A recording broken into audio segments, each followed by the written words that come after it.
عزیز دوستو، اللہ کے نبی صلی اللہ علیہ وسلم وہ صحابہ کرام کی جماعت جس کا تذکرہ قرآن اور احادیث میں کئی مرتبہ کر دیا گیا ہے۔ عزیز دوستو، ان کا معاملہ تو یہ ہے جہاں ذری سی لرزش ہوتی، جہاں ذری سی کوتاہی ہوتی، جہاں ذری سی ایمان کی کمزوری ہوتی، اپنے رب کی طرف لپک کر آ جاتے۔ اگر یہ رمضان کا مہینہ جانے کے بعد کہیں زندگی کے موڑ پر آنے والے 11 مہینے میں اگر کہیں نافرمانی کا معاملہ ہو جائے، عزیز دوستو، لپک کر اللہ کی جو سو اطاعت کی طرف آنا۔ جہاں پر احد کی جنگ تھی، بدر میں اپنے جانوں کا نذرانہ لے کر چلے گئے تھے، احد کے میدان میں جانوں کا نذرانہ لے کر پیش ہو گئے، احزاب میں جانوں کے نذرانے کے ساتھ جو سو آگئے، تبوک میں جانوں کے نذرانے کے ساتھ آگئے، چند اونٹ اور گھوڑوں کی تعداد پہ نکل گئے، ٹوٹے پھوٹے ہتھیاروں کے ساتھ نکل گئے، اپنے اللہ پر توکل کرتے ہوئے رکھ گئے۔ ایک چیز ان کے پاس تھی، وہ ان کا ایمان مضبوط تھا، وہ ہدایت اللہ نے جو عطا کی تھی اس کی سلامتی کا کام کیا کرتے تھے۔ لیکن احد کی جنگ میں اللہ کے نبی صلی اللہ علیہ وسلم کی ذری سی نافرمانی ہوگی۔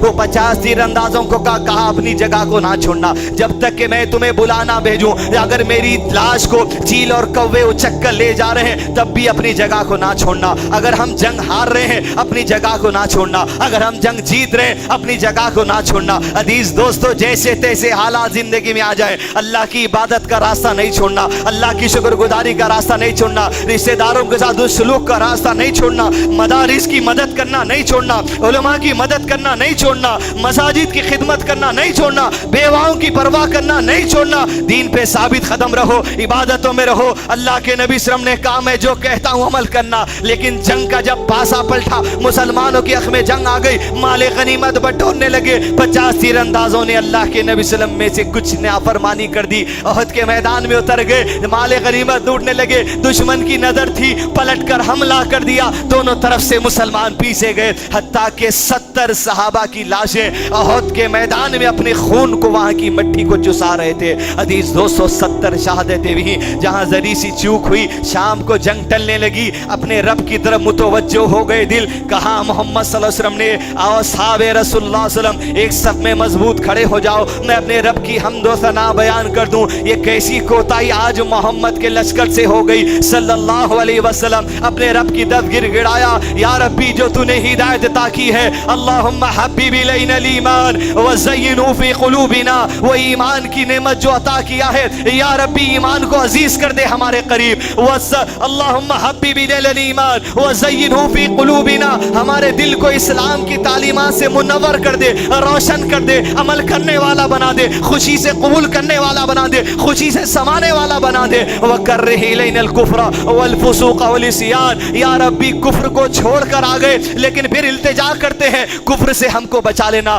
فسق و فجور سے ہم کو بچا لینا، حد سے گزر جانے سے ہم کو بچا لینا، نافرمانی سے ہم کو بچا لینا۔ عزیز دوستو، یہ صحابہ کرام کی جماعت ہے، اور پکارتے تھے اللہم حبب الینا الایمان وزینہ فی قلوبنا وکرہ الینا الکفر والفسوق والعصیان واجعلنا من الراشدین۔ یا ربی اس آسمان کے نیچے یہ شہداء کی زمین پر کھڑے ہو کر ہم گر گراتے ہیں، یا ربی ہمیں رشد والوں میں پہنچا دے، ایسی غلطی پھر کبھی ہونے نہ دینا۔ اس کے بعد ایسی ثابت قدمی کا مظاہرہ، ایسے ایمان کا مظاہرہ، ایسے عمل کا مظاہرہ، ایسی عبادتوں کا مظاہرہ، ایسی جان نثاری کا مظاہرہ، ایسی مسلمانوں کی مدد کا مظاہرہ کہ اللہ نے قرآن مجید میں ارشاد فرمایا وَاعْلَمُوا أَنَّ فِيكُمْ رَسُولَ اللَّهِ لَوْ يُطِيعُكُمْ فِي كَثِيرٍ مِّنَ الْأَمْرِ لَعَنِتُّمْ وَلَكِنَّ اللَّهَ حَبَّبَ إِلَيْكُمُ الْإِيمَانَ وَزَيَّنَهُ فِي قُلُوبِكُمْ وَكَرَّهَ إِلَيْكُمُ الْكُفْرَ وَالْفُسُوقَ وَالْعِصْيَانَ أُولَٰئِكَ هُمُ الرَّاشِدُونَ۔ اللہ نے کہہ دیا جو تم نے مانگ لیا، وہ شہداء کی زمین پر کھڑ کر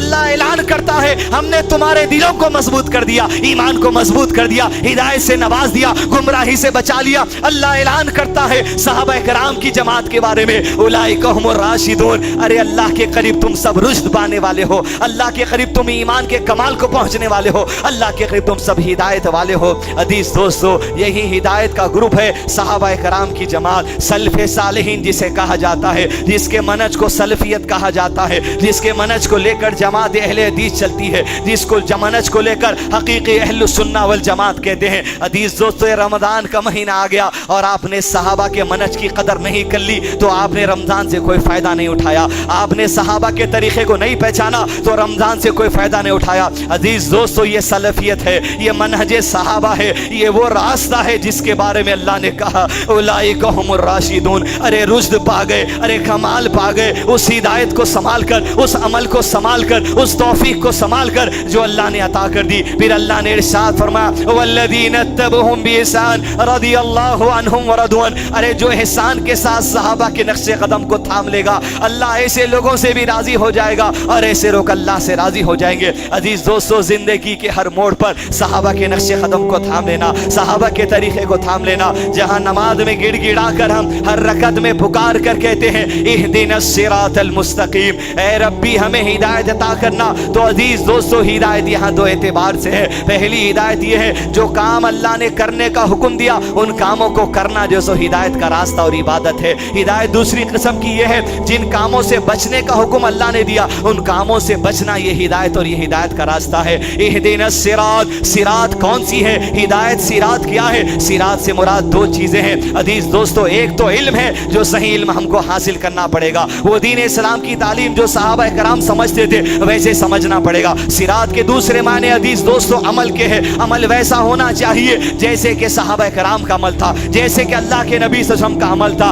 اہدنا الصراط المستقیم، پھر اگلی آیت میں کہا صراط الذین انعمت علیہم، جن پر انعام کر دیا گیا ان کا تذکرہ اللہ نے کر دیا، اولئک هم الراشدون۔ ارے کمال کو پہنچنے والے ایمان کے ہدایت یافتہ اگر کوئی لوگ ہے وہ صحابہ کرام کے لوگ ہیں۔ عزیز دوستو، مسلکی اختلافات کو چھوڑیے، اسلام کی تعلیمات سے آپ کے دل میں اگر ضد ہے تو نکال کر پھینک دیجئے، منہج صحابہ سے اگر آپ کے اندر ضد ہے تو نکال کر بھیج دیجئے، سلف صالحین سلفیت کی راہ سے آپ کے دل میں ضد ہے تو نکال کر پھینک دیجئے، صحیح حدیث سے اگر آپ کے ضد میں تو نکال کر پھینک دیجئے۔ عزیز دوستو، یہ گمراہی کب تک لے کر چلیں گے؟ یہ ضد کب تک لے کر چلیں گے؟ یہ نفرت کب تک لے کر چلیں گے؟ ارے آپ کی نفرت اللہ سے کتاب سے ہو رہی ہے، آپ کی نفرت نبی صلی اللہ علیہ وسلم کی سنتوں سے ہو رہی ہے، آپ کی نفرت صحابہ کے راستے سے ہو رہی ہے۔ نہ دنیا میں کامیابی مل سکتی ہے نہ آخرت میں کامیابی مل سکتی ہے۔ عزیز دوستو، ان کے روست ان کے نقش قدم کو تھام لیجئے۔ ہدایت جو اللہ عز و جل نے عطا کی ہے اس ہدایت کے سامان کو مضبوطی سے پکڑ لینا۔